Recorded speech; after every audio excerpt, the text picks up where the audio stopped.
Mutual funds. Mutual funds में हम ऐसे म्यूचुअल फंड्स कैसे ढूंढ सकते हैं जो हमको सबसे ज्यादा वेल्थ क्रिएशन करके दे, सबसे ज्यादा पैसा बना के दे। दोस्तों, म्यूचुअल फंड्स क्या होते हैं? अगर आपके पास स्टॉक मार्केट में पैसा लगाने के लिए ना तो समय है ना समझ है, तो आपके पास डिमेट ट्रेडिंग अकाउंट ना भी हो, आप अपना पैसा डायरेक्ट म्यूचुअल फंड में लगा सकते हैं। ये एक्चुअली म्यूचुअल फंड मतलब आपने पैसा दे दिया एक पर्टिकुलर असेट मैनेजमेंट कंपनी को, किसी म्यूचुअल फंड कंपनी को, और उनके फंड मैनेजर अपनी एक्सपर्टाइज के साथ पैसा लगा रहे हैं बाजार में, और आपको सही रिटर्न देने की कोशिश कर रहे हैं कम से कम समय में। तो म्यूचुअल फंड मतलब साझा कोष, ये इसका मतलब होता है। हम सब लोग मिला के पैसा इकट्ठा करते हैं, फिर उस पैसे को एक्सपर्ट्स फंड मैनेजर अपने अनुभव के हिसाब से बाजार में लगाते हैं और आपको रिटर्न मिलता है। अब कितने टाइप के म्यूचुअल फंड्स होते हैं? यहाँ पे हमको दिख रहा है multi cap fund, tax saving fund, large cap fund, mid and small cap fund, debt fund, hybrid, liquid and gilt fund. तो यहाँ पे इन कैटेगरी में कौन कौन से फंड सबसे अच्छे होते हैं, ये मैं अलग अलग सीरीज में, इस पूरी सीरीज में अलग अलग वीडियोस में बताऊंगा। लेकिन मिड एंड स्मॉल कैप वो फंड्स होते हैं जो आपको सबसे ज्यादा रिटर्न दे सकते हैं। तो दोस्तों, आज मैं आपको बताने जा रहा हूं कि यहाँ पे जब आपने मिड एंड स्मॉल कैप को क्लिक किया तो लिस्ट आपके सामने आ गई। लिस्ट सामने आने के बाद में यहाँ पे आपको फंड के नेम दिख रहे हैं, असेट अंडर मैनेजमेंट दिख रहा है, AUM मतलब असेट अंडर मैनेजमेंट, इसका नेट एक्सपेंस रेशो कितना है, मतलब ये कितना खर्च करते हैं हमारे फंड में से सब कुछ मैनेज करने के लिए, करेंट प्राइस NAV क्या चल रही है, नेट एसेट वैल्यू क्या चल रही है। अब इसमें ये ध्यान रखिएगा कि आप ये NAV कम ज्यादा होने से कंफ्यूज मत होना। आप ये ना समझ लें कि जिसका 400 रुपये NAV है वो महंगा है और जिसका 40 रुपये NAV है वो सस्ता है। यहाँ पे आपको देखना परफॉर्मेंस, क्योंकि बाजार के ऊपर नीचे होने पे भी ये परफॉर्म करते करते 10 रुपए की NAV अगर 400 तक आके मेंटेन कर रही है, मतलब ये अच्छे से काम करने वाला फंड है। इसका परसेंटेज डे का change, weekly percentage change, month में कितना चेंज हुआ, 3 मंथ में कितना, 3 मंथ में कितना चेंज हुआ, 1 ईयर में कितना चेंज हुआ, 3 ईयर में कितना चेंज हुआ, 5 ईयर में कितना चेंज हुआ, ये हमको देखने को मिल रहा है दोस्तों। तो हमको यहाँ पे दिख रहा है कुछ नाम, कुछ असेट मैनेजमेंट कंपनीज ऐसी है जो अभी अभी उभर के आई है और उन्होंने बहुत अच्छा परफॉर्म किया है। तो क्वांट का नाम इसमें सबसे ऊपर दिखता है हमको, क्वांट मिड कैप। अब इसमें ग्रोथ और डिविडेंड आपको ऑप्शन दिखते हैं। तो ग्रोथ मतलब जो भी पैसा आपने डाला है वो लगातार री इन्वेस्ट होता चला जाता है, आप बीच बीच में डिविडेंड नहीं लेते। मैं आपको डिविडेंड सजेस्ट नहीं करता, क्योंकि डिविडेंड में आपके पास जो पैसा आता है आप उसको वापस री इन्वेस्ट करने वाले हैं, तो बाहर निकलने का फायदा ही क्या था। और अगर आपने उस पैसे को कंज्यूम कर लिया, खा पी के खत्म कर दिया, तो इससे बड़ा तो कोई नुकसान नहीं है। तो दोस्तों, भले ही आप 1 लाख की बजाय 50,000 70,000 लगाएं, लेकिन ग्रोथ ऑप्शन में ही जाना है।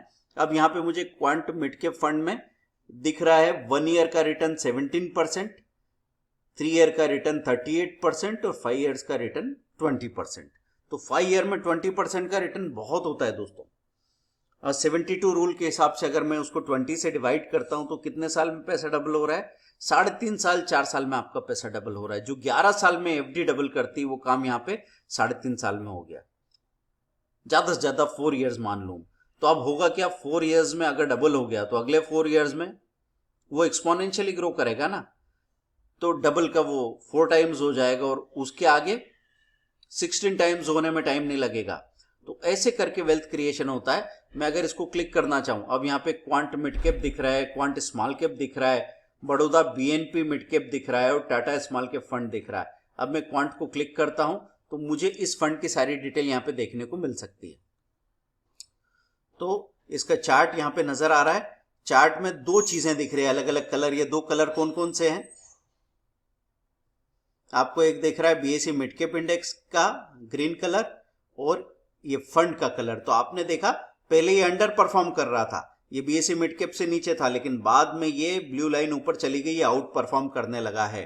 अब यहाँ पे आप इसकी होल्डिंग देखना चाहें तो होल्डिंग देख सकते हैं कि इन्होंने कौन कौन से स्टॉक उठा के रखे हैं, इनका पोर्टफोलियो आप यहाँ पे चेक कर सकते हैं। तो ये पोर्टफोलियो हम यहाँ पे ट्रांजेक्शन डेट और बाकी सब डालेंगे तो सामने आपके चीजें आ जाएगी। तो आप किसी पर्टिकुलर स्टॉक का, पर्टिकुलर स्कीम का पोर्टफोलियो वगैरह भी सारा देखना चाहें तो देख सकते हैं, और वहां से आपको मालूम पड़ता है कि ये स्टॉक, ये जो कंपनी है कैसे काम करती है। देखिए यहाँ पे हमको इनका पोर्टफोलियो समझ में आ रहा है। PNB, union bank, escort Kubota, can bank, Linde India, Bosch limited, आप म्यूचुअल फंड में पैसा लगाए ना लगाए, लेकिन यहां से अगर आप स्टॉक्स की स्टडी करते हैं तो आपको ऐसा समझ में आता है कि इसकी टॉप 3 होल्डिंग्स है।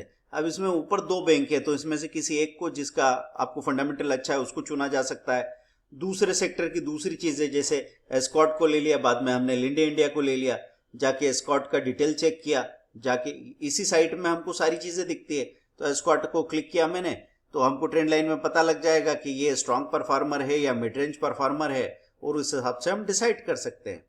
तो एक्सपेंसिव रॉकेट बताया गया। अब एक्सपेंसिव रॉकेट है और अगर म्यूचुअल फंड और एफआईआई की होल्डिंग अच्छी बढ़ती चली जा रही है तो म्यूचुअल फंड और एफआईआई का इस पे अच्छा खासा भरोसा है, इसलिए आप इसमें पैसा लगाना चाहें तो लगा भी सकते हैं। यहाँ पे देखो लगातार ये अगर बढ़ती ही जा रही है म्यूचुअल फंड की होल्डिंग, तो आने वाले बुलरन में, मतलब कम से कम 6 से 12 महीने में ये आपको धोखा दे, इसके चांसेस कम है। आपको यहाँ पे एक अच्छा रिटर्न देखने को मिल जाएगा। एक्सपेंसिव रॉकेट है तो आप इसमें बहुत ज्यादा पैसा नहीं लगाएं, लेकिन अपने पोर्टफोलियो का 3% 5% लगा देना कोई बड़ी रिस्क वाली या बेवकूफी भरी बात नहीं होगी। तो और ऐसे ही हम दूसरे स्टॉक भी स्टडी करेंगे।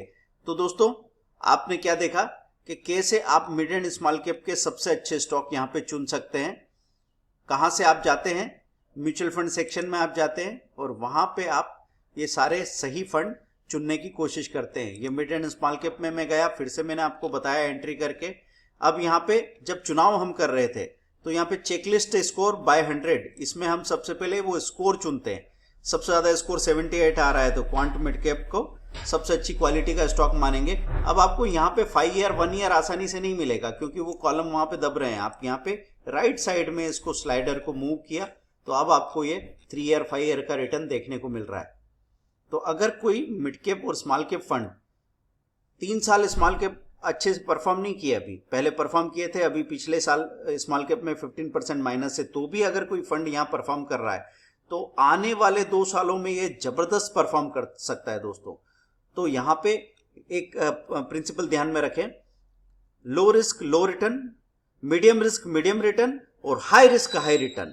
तो लो रिस्क लो रिटर्न आपको लार्ज कैप में मिलेगा, medium risk medium return mid cap में मिलेगा और हाईएस्ट रिस्क हाईएस्ट रिटर्न आपको स्मॉल कैप में मिलेगा।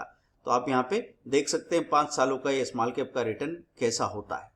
थैंक यू वेरी मच, हमारे साथ बने रहिए। म्यूचुअल फंड के लिए, स्विंग ट्रेडिंग के लिए एक स्पेशल कोर्स है जिसकी डिटेल नीचे दी जा रही है। अगर आप उसको समझ लेते हैं तो ये मत समझिए कि म्यूचुअल फंड का यहाँ वहां से जानकारी लेके हम डिसीजन ले सकते हैं। एक डिसीजन अगर म्यूचुअल फंड का मैं चेंज करता हूँ तो मेरे रिटर्न में 5 लाख 10 लाख 50 लाख तक का भी फर्क आता है।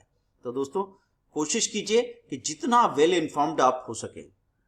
आपको बार बार क्रिकेट के स्कोर चेक करने की जरूरत नहीं है, चलो वो आपका शौक है, तो आप कभी कभी यहाँ पे म्यूचुअल फंड के टेबल्स को देखते रहेंगे तो अच्छे डिसीजन लेंगे और इसकी वजह से आपको अपने रिटायरमेंट में, आपके बच्चों को अपनी जवानी में और आपके पोतों को बचपन से फ्यूचर की चिंता नहीं करनी पड़ेगी।